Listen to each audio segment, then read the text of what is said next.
one of the greatest books you can read in your personal growth and personal transformation journey is Breaking the Habit of Being Yourself. This is a powerful book that gives you a roadmap, a blueprint on transforming your life, but also to understand how you create your reality and what you can do to start becoming a conscious creator of your life, to achieve your goals, to create and manifest what you want in your life. And in this video, I'm going to share with you the 3 gold nugget, life-changing lessons that I personally got from this book after reading it multiple times, after applying it, after seeing my own life transform in phenomenal ways. Okay, and so I want to go straight to the point with the first life-changing gold nugget from this book, and this is to really understand what he talks a lot about, the quantum you, especially early on in the book, right? Is to understand that everything around you, including you, are made of energy. In fact, it says 99.999% of you is energy and only 0.0001% of you is matter. Now, no, you've heard that before a million times and so on, but it's like, why is that relevant? It's so important to understand, because if the model of reality that it offers is about the quantum field or the universe or God, whatever you want to call it, right? Is to understand, how do I communicate to create from energy instead of being matter, trying to affect matter, meaning the hard way, the slow way, and the effort way. So to understand that everything is made of energy, including my thoughts, my feelings, my body, and everything around me, is to also understand the nature of this world and how I can use a better model of reality to create what I want. Now, he goes on to say that in the quantum world, everything exists in a state of infinite possibility, meaning creation is finished, everything exists.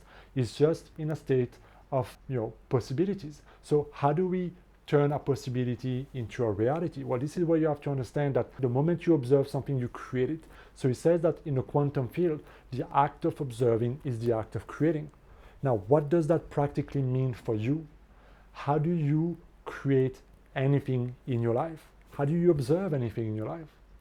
Through your attention.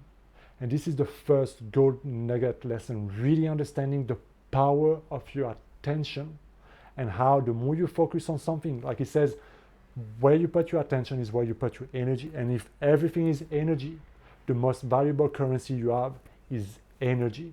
So when you focus on lack and problems and the things that bother you and that piss you off and that make you angry and fearful and this and the things that happened 20 years ago and the people who betrayed you and all those things that pollute your consciousness, the more you focus on that, the more you experience that.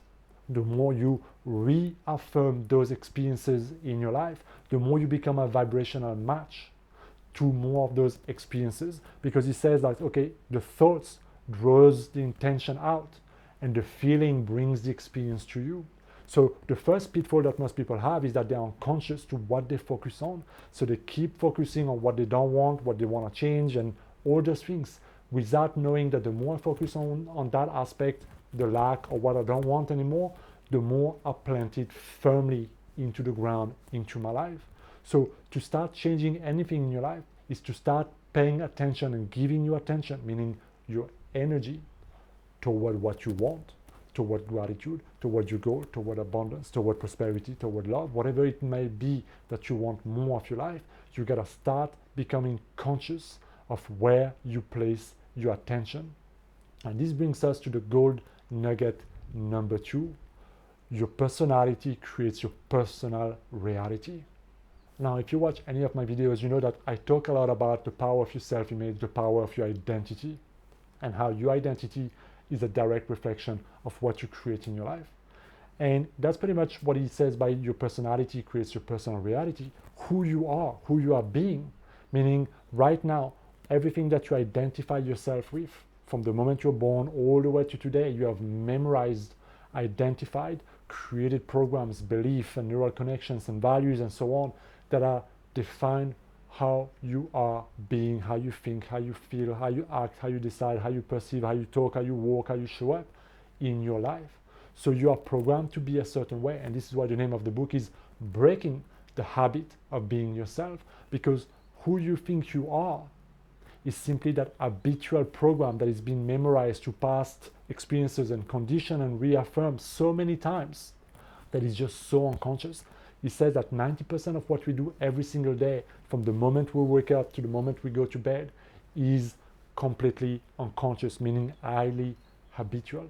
So if everything you do throughout the day is highly habitual, and you're trying to create something new by doing the same old things, by thinking the same old way, by talking to the same old people about the same old thing, how could you create anything new when there is no novelty in yourself, in your energy, in who you are being? And so if you want to change your life, it says that you have to change your energy, meaning you cannot be the same old person acting the same old unconscious way and expecting to create the reality that you want. So you have to understand that the way to create from the quantum field is to start observing the new reality as being already manifest, already made, to become the personality that creates, that reality. And so you cannot be the old self and create the new version of your life. So you have to undo, unmemorize, break the programs, break the thoughts, break the, all those addictions that he talks about thinking and feeling a certain way. We have to unmemorize that. And so that's why in his book he talks a lot about meditation, right? So you can sit in meditation and you can observe the thoughts, you can observe the emotion, and you can start to let them go, and you can start to reprogram a new idea, a new belief, a new energy.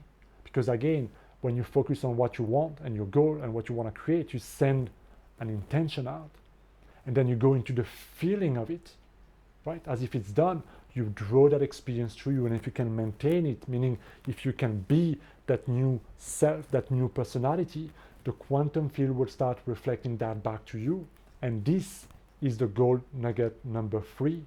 The quantum world is simply a mirror to who you are being, your state of being. Now, Dr. Joe Dispenza describes your state of being as how you think, how you feel, and how you act. And you have states of being for everything: how you show up at work, how you show up with your partner, with your kids, with your friends, how you show up with yourself when you show up at the gym. We have states of being memorized, hardwired in literally everything that we do. So we need to start to become aware. How am I showing up in certain area of my life, especially those areas of my life where I want to grow? For example, if you're struggling at work, and you're constantly feeling under pressure, and you're constantly feeling in competition, and you're constantly feeling undermined with your boss or whatever the situation may be, are you struggling to close those sales and you feel like, I'm not gonna make it and whatever. Like, this is the state of being that you're thinking and acting and feeling from, that leads to a certain result. So he says you can fight the world, you can fight people, you can try to feel like, okay, when this is gone and he is gone and that happens and the new clients come in, then I'll feel happy, then I'll feel greater, then I'll be that new person.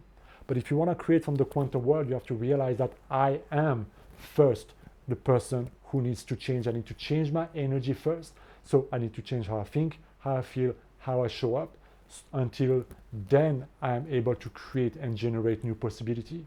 And it says that, okay, you don't need to know how things will come to you, but if you can generate that energy and that intention, and if you can remain there in the present moment, you will get the idea, you will get the synchronicity, you will get somehow something will happen that leads you to the desired outcome that you want to create. But you have to realize that you can fight the world as long as you want. As long as you're being the same old person, fighting everything and blaming everything and being the victim in the same old way, life will treat you in the same old way, because you, as the creator, have to take responsibility. So this is where the hard work really is to become conscious again of what am I focusing on, what am I thinking about, how is my perception creating my reality. And then how can I start to think differently about my coworker, about money, about that sales, about my boss, about my wife, about my kids, about the economy, about what I can create, about myself? How can I start to think greater so I can start to feel a different way, so I can start to show up with a different attitude in my work, in my sales, in my business, in that presentation. So instead of being scared about public speaking and meeting strangers and closing deals, I can start to show up as a new person, that successful person I want to be, with that confidence and that self-esteem and that aura or that charisma that I want to have. The point I'm trying to make here is that if your personality creates your personal reality, you have to start to reverse engineer the process. What do I want my reality to be? And then who do I need to become to make that happen? And so you can no longer let the old things and the old experiences and so on, reaffirm the old state, reaffirm the victim consciousness, reaffirm the anger, reaffirm the fear and the scarcity. You have to rise above that. And like he says, you have to start feeling loving before love finds you, and you have to start feeling abundant before abundance finds you, and you gotta start feeling free before freedom finds you. So you gotta start being and giving what you want to experience before the experience finds you, because what you place your attention expand, knowing that my thoughts and my mental pictures send out intention, and my feeling, my energy draw the experience back to me. And so now you have a formula. And so he goes on to talk about, meditation and to do that. And I personally find that to be extremely resourceful, right? Because awareness is the first biggest foundation that you need to break the habit of being yourself. There are multiple ways to achieve this result, right? This is what I do with my clients one-on-one. We go through this whole process that I've designed, that I've created over the years and working with so many people. And we break those beliefs and we break those emotions and we break those anchors from the past, so that you can start liberating that energy to create something new and retrain yourself to be a different self. So this is my free gold nugget from this amazing book. I strongly invite you to pick it up, to read it for yourself, to apply it in your own life. Let me know if you read this book. Let me know what you think of this video, guys. I will see you in my next video. Make sure you hit the subscribe button. Be well.